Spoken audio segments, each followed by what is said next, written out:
Nagmimistulang matatalim na kidlat ang bawat pagtalsik at pagbulusok ng dalawang binatang nagsusukatan ng lakas. Ang karimlan ay nagliliwanag dahil sa nag-aapoy na galit ng binatang nagliliyab ang mga palad. Ang nakakuyom nitong kamaong sinisikap maihalik sa mukha ng katunggaling binatang ang espadang tangan ay pumipilas ng laman.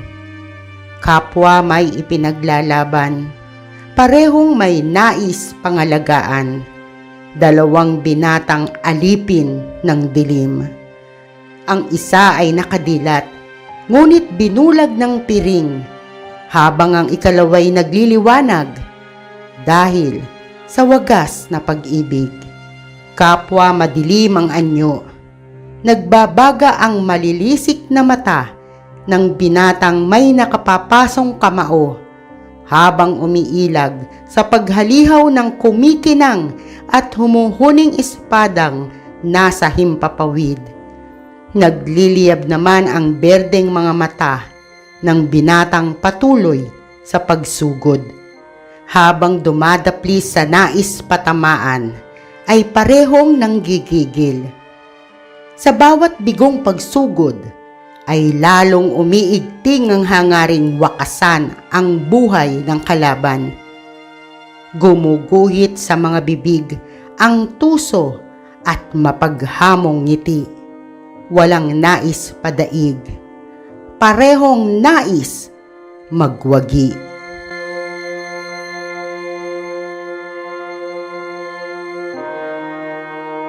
Mahabang sandali ang lumipas. Nanaig ang matinding pagod sa tunggaliang tila walang katapusan. Parehong bumagsak ang binatang vampira at binatang phoenix. Lumikha ng malakas na galabog ang binagsakan. Parehong sugatan. Parehong tila mawawala ng ulirat at halos habulin ang hiningang ibig tumakas. Lapnos ang ibang bahagi ng katawan ni Victor, habang tapyas naman ang ibang bahagi ng katawan ni Antonio. Sandaling natigalgal si Lilith, nagpalipat-lipat ng tingin kay Antonio, kay Victor, kay Victor, kay Antonio.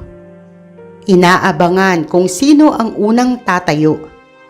Paanas pa itong nagbibilang, tila kinikilig habang binibilangan ang magkalaban. Pagkaraang may mapansin, ay biglang humalakhak ng ubod lakas. Kung nasiyahan ba sa napapanood, kung may ibang pinaplano, o kung may nararamdamang takot, ito lang ang nakakaalam. Nakangisi nitong nilapitan si Antonio. Sandaling hinagod ng tingin ang binata at saka ito tinulungang tumayo. Hindi na masama ang ipinakita mong kahusayan sa pakikipaglaban, Antonio. Naaliw naman ako. Kaya lang, kulang pa. Ayoko ng ganyan. Babalik muna tayo sa impyerno para magpalakas. Pabulong nitong sabi. Tumanggi si Antonio. Gustong patunayang magagapi ang kalaban. Ayaw masabihang naduduwag. Kahangalan ang tawag sa katapangan kung mabibigo lang sa laban, Antonio. At katalinuhan naman kung matitiyak ang tagumpay sa kahit anong pamamaraan. Nakangiti pa rin itong sabi. Ngiting kung pagmamasdang maigi ay maasim at mapait. Ngiting nagbabadya ng panganib at kalupitang walang kahulilip. Hinagod nito ang buhok ni Antonio nang hindi nakakitaan ng pagtutol. Mistulang asong naging maamo sa tagapangalaga. Walang ano-ano'y umuga ang lupa at lumikha ng uka. Ipinaling ni Lilith kay Victor ang paningin.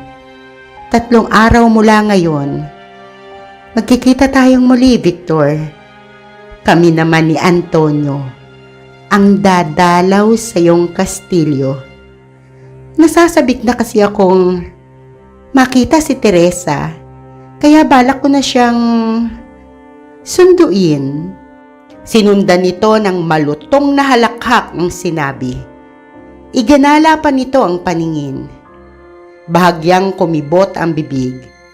May sinasabi, ngunit walang tinig.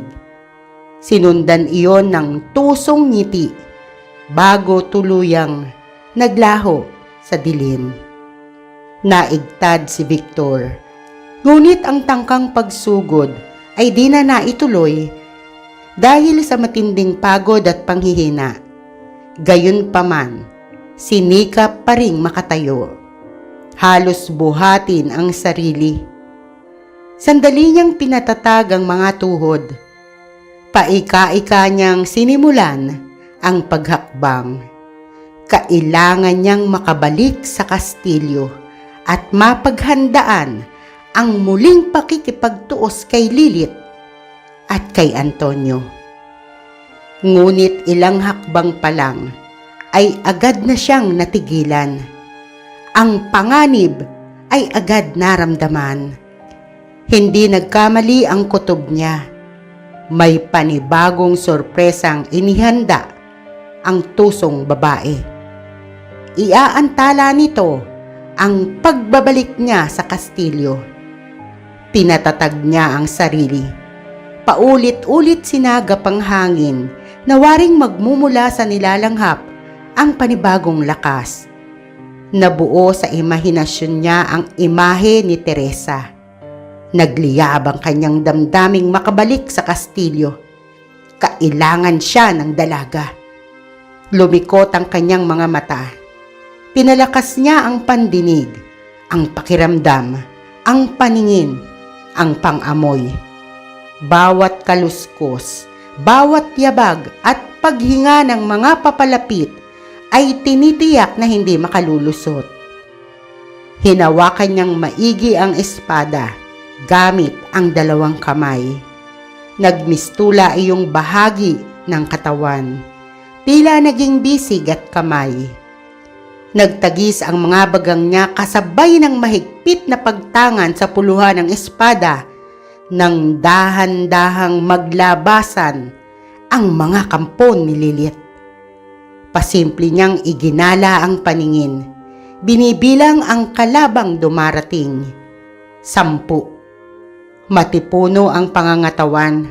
Ang mapupulang mga mata ay nagpapahiwatig ng lagim na pasalubong sa kanya. Nakaumang ang matatalas at mahahabang kuko na sa munting pagkalingat ay pipila sa kanyang laman. Tusong ngiti ang iniharap niya sa mga ito. Ang katawan ay bahagyang bayukos na nagpapahiwatig ng tapang, kapangyarihan at lakas. Ipinababatid na ang sinumang magtangkang lumapit ay tiyak na mamamatay.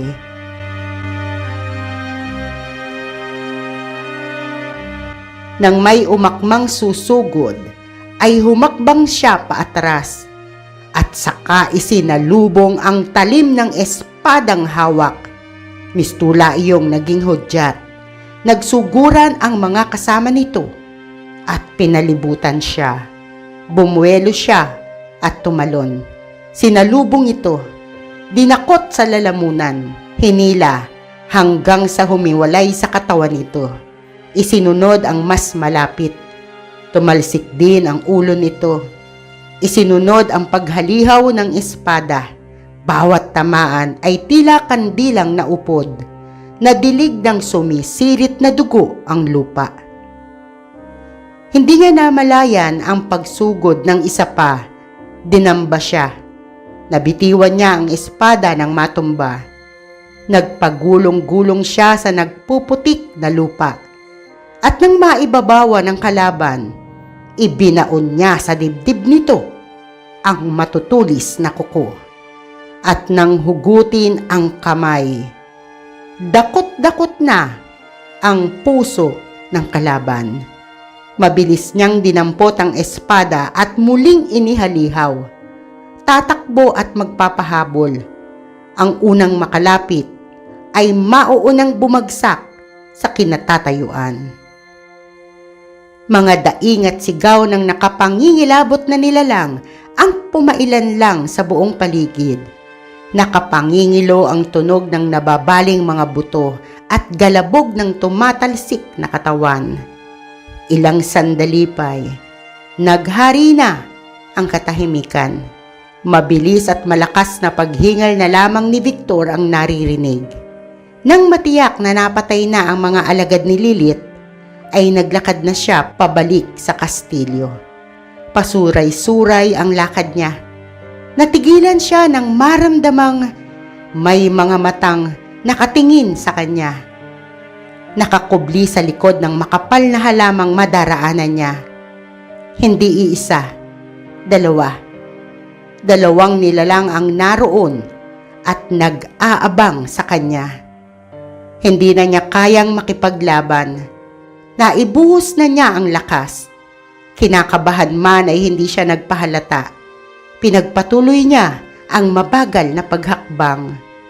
Napakunot ang noon niya sa pagtataka nang mula sa sulok ng mga matay, makita ang sugo ng magkalabang panig. Nilalang mula sa liwanag at nilalang mula sa dilim. Anghel at halimaw ang magkasama. Ang mga ito ang nag-aabang sa kanya. Nabigla man ay nagawa niyang kumilos na tila wala lang. Ngunit nang malapit na sa kinaroroonan ng mga ito, naalarma na siya. Lalo na nang umakmang lalapit ang halimaw sa kanya, katapusan na niya. Anas niya sa sarili. Ang kawalang pag-asang nararamdaman niya ay napalitan ng mas matinding pagtataka nang makita niyang pinigilan ito ng anghel. Animo sinaway sa balak gawin. Nagpatay malisya siya. Nagkunwaring hindi napapansin ang mga ito. Ipinagpatuloy niya ang mabagal na paglalakad hanggang sa makalampas sa makapal na halaman. Naging malaking palaisipan sa kanya kung bakit magkasama ang anghel at halimaw, kung bakit nasa bukana ng impyerno.